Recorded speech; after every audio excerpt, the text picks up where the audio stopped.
नमस्कार, मैं प्रद्युमन जोशीला बुढ़ापे में बीजेपी विधायक राम कुमार गौतम को भारी पड़ रही है अपनी ही बयानबाजी। बिना नाम लिए जिस तरह से उन्होंने शब्दों का इस्तेमाल किया, उनसे आहत होकर के खाप पंचायत प्रतिनिधियों ने बुला ली है पंचायत। आर पार की लड़ाई लड़ने के मूड में खापें। इस वीडियो में हम आपको विस्तार से बताएंगे कि आखिर एक चुना हुआ जनप्रतिनिधि, सरकार का विधायक, और वो जिस तरह की भाषा अमर्यादित शब्दों का इस्तेमाल कर रहा है, उससे बहुत बड़े वर्ग को उसकी भावनाएं आहत हुई हैं, ठेस पहुंचा है।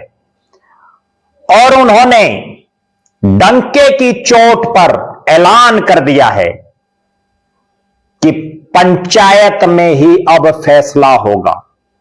इस वीडियो में हम आपको विस्तार से बताएंगे। उससे पहले आप सभी दर्शकों से अनुरोध है कि YouTube पर हमारे चैनल को सब्सक्राइब करें, बेल आइकन घंटी का बटन अवश्य दबाएं, वीडियो को ज्यादा से ज्यादा शेयर करें, वीडियो को हाइप जरूर करें, अपने विचार कमेंट के माध्यम से जरूर रखें। Facebook, Instagram, Twitter, x, threads पर हमें फॉलो और लाइक जरूर करें। जो दर्शक निष्पक्ष, निर्भीक और स्वतंत्र पत्रकारिता में विश्वास रखते हैं, वो हमें निरंतर आर्थिक सहयोग जरूर करें। उसके लिए आप हमारे मोबाइल नंबर 94 166 74 472 9416 74472 पर गूगल पे या फोन पे जरूर करें। राम कुमार गौतम, बीजेपी विधायक हल्का सफीदों ने सार्वजनिक मंच पर बिना नाम लिए साड़ा, उल्लुओं, सुसरा, बटेऊ, इस तरह के शब्दों का इस्तेमाल किया और उन्होंने कहा कि तारा लागदार नायब सैनी आगे फेरा होगा, साड़ियां से राज चला गया।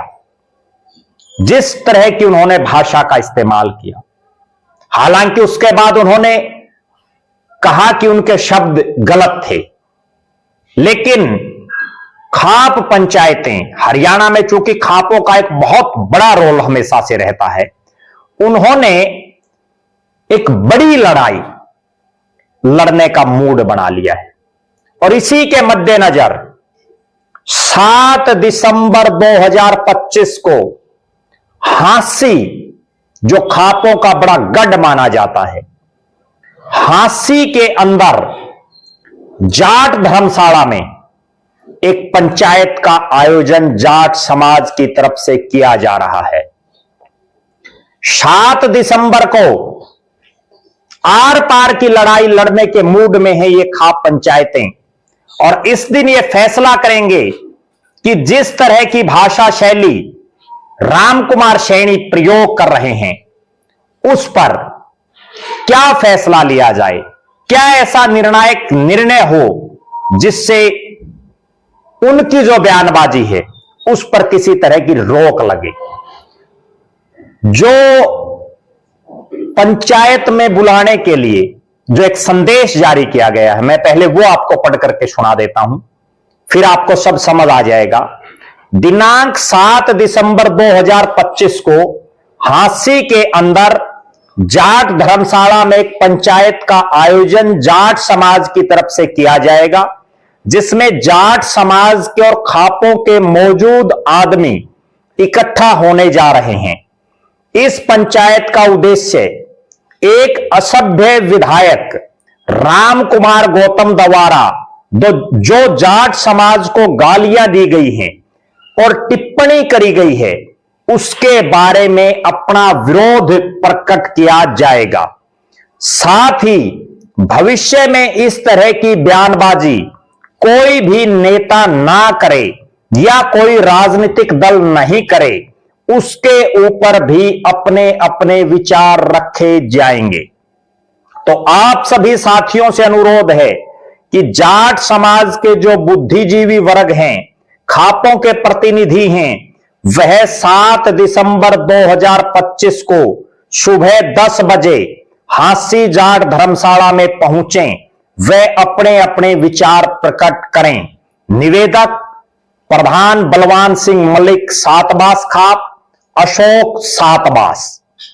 यह मैसेज वायरल है और इस मैसेज में बिल्कुल स्पष्ट है कि भले ही बिना नाम लिए राम कुमार गौतम ने अमर्यादित शब्दों का इस्तेमाल किया, असंसदीय शब्दों का इस्तेमाल किया, उसके बावजूद जाट समाज अब उनको बख्शने के मूड में नहीं है, सार्वजनिक तौर पर माफी मंगवाने के मूड में दिखाई दे रहा है। हालांकि राम कुमार गौतम ने जो उनका भाषण रहा उसमें उन्होंने कहीं भी किसी जाति का नाम नहीं लिया, कहीं भी किसी आदमी का नाम नहीं लिया, लेकिन जो उन्होंने कहा कि सालों से राज चला गया, यानी राज किससे चला गया, यह राम कुमार गौतम को क्लियर करना चाहिए।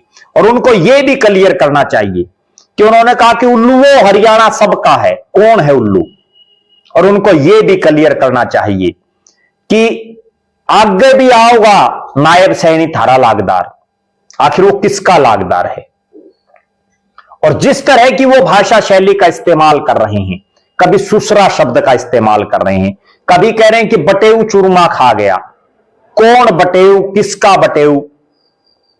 एक विधायक हैं, कोई आम नागरिक नहीं है, कोई गली में चलता फिरता शख्स नहीं है, बल्कि एक ऐसा शख्स है जो 3 बार विधायक है और जिन 2 विधानसभा क्षेत्रों से वो विधानसभा में गया है उनमें भी जाट समाज के बहुत बड़े पैमाने पर वोट हैं।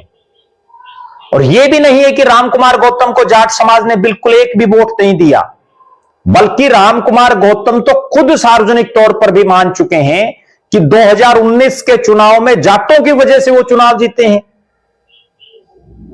क्योंकि जाट समाज ने चौधरी देवीलाल के परिवार की पार्टी से जब उन्होंने जिंदगी में पहली मर्तबा चुनाव लड़ा तो उसको सिर आंखों पर बैठाने का काम किया।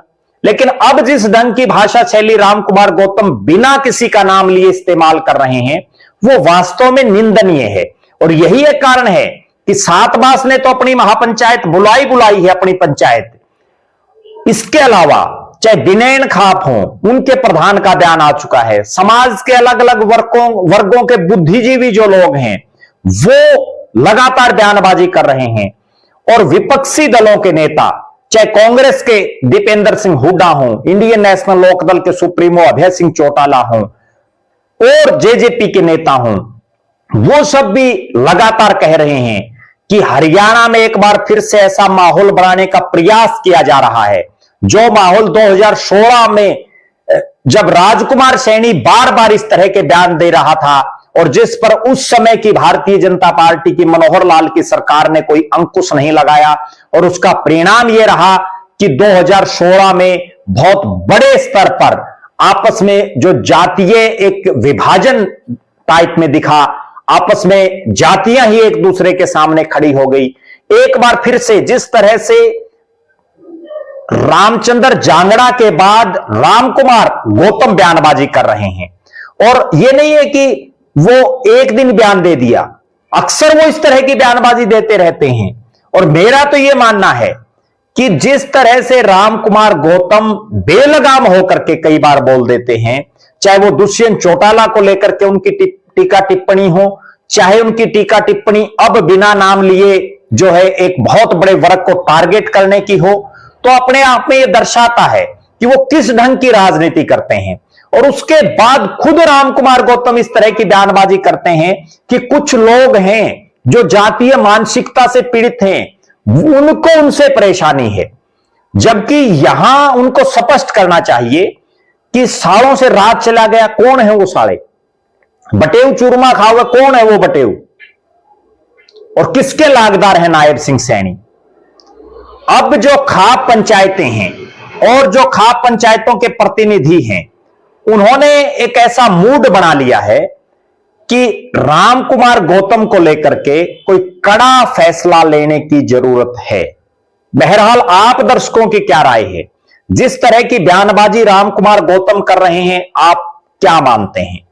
वो बिना नाम लिए बोल रहे हैं, आप इसका अभिप्राय क्या समझ रहे हैं? जिस तरह से राम कुमार गौतम लगातार बोल रहे हैं, उनको किसकी शय है, यह भी एक बहुत बड़ा सवाल है। और जो खाप पंचायतें, अभी जो पंचायत होगी, उसको लेकर के आप क्या मानते हैं कि उसमें क्या फैसला होना चाहिए? अपनी बेबाक राय जरूर रखें। आप लगातार हमारे साथ बने रहें। हमारे फेसबुक पेज को लाइक और फॉलो करें। यूट्यूब पर चैनल को सब्सक्राइब करें। बेल आइकन घंटी का बटन अवश्य दबाएं। वीडियो को ज्यादा से ज्यादा शेयर करें। वीडियो को हाइप जरूर करें। अपने विचार कमेंट के माध्यम से जरूर रखें। जो दर्शक आर्थिक रूप से सक्षम हैं, वो हमें निरंतर आर्थिक सहयोग जरूर करें। बहुत बहुत धन्यवाद। आपका अपना प्रद्युमन जोशीला।